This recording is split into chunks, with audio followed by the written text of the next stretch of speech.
titled The Purpose of Man, for the Adams created by God. When God created Adam, she mixed her tears with dirt. After sculpting the malleable matter, she breathed a breath that hurts. To develop soul within a man made of mud. And man's heart began to beat, boom, boom, and his body grew warm with heat, and his bones became wrapped with meat. When God created Adam, she gave him one law, yet sin was his final flaw. He ate the fruits and he began to withdraw. When God created Adam, she saw a man of purpose, but a man without God's plan made God nervous. Where man saw mud, God saw greatness just below the surface. Where man saw scarcity, God saw surplus. When God saw serpents, somehow the man thought himself worthless.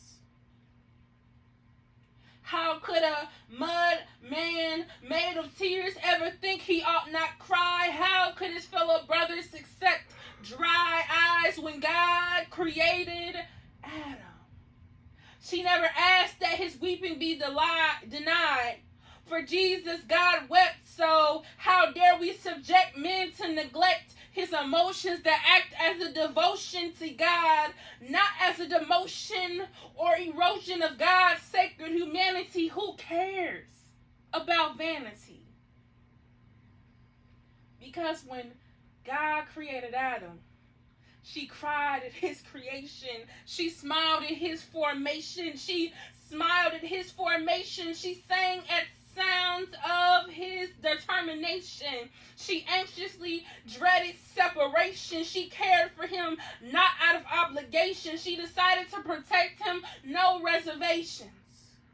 She created him with no limitations. She did not shape him for domination, but stewardship. She did not fashion him to work on the plantation, but to embody fellowship. God did not intend for the world's segregation. She did not destine him for starvation, but to eat the good of the land, in the land of the living, to be a helping hand in the business of giving.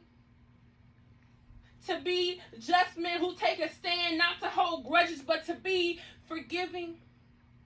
To be loving men, to let care expand, to begin each day with thanksgiving. Do not understand. When God created Adam, she did not drive him to bury his tears.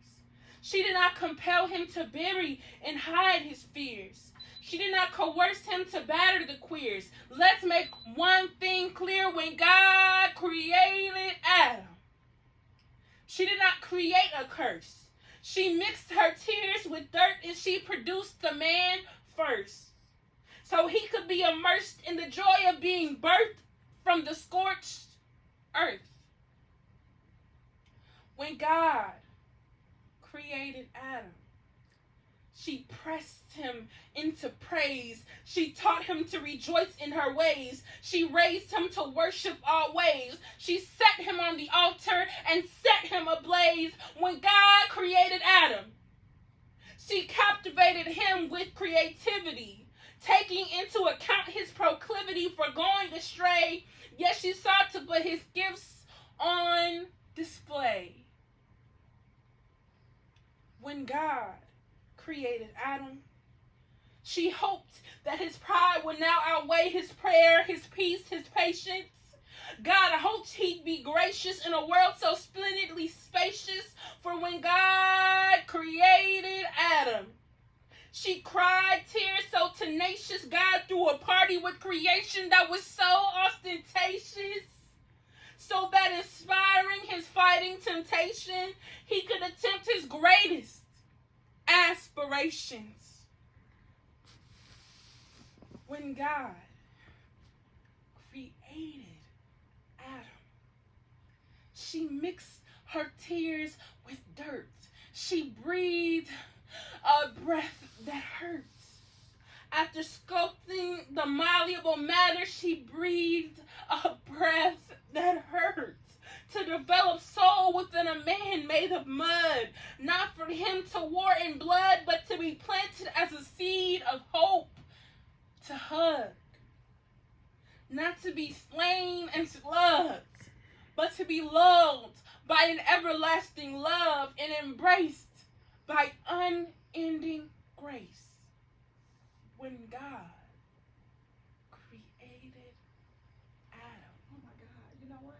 You weren't recording? I wasn't recording. Well, Dad was.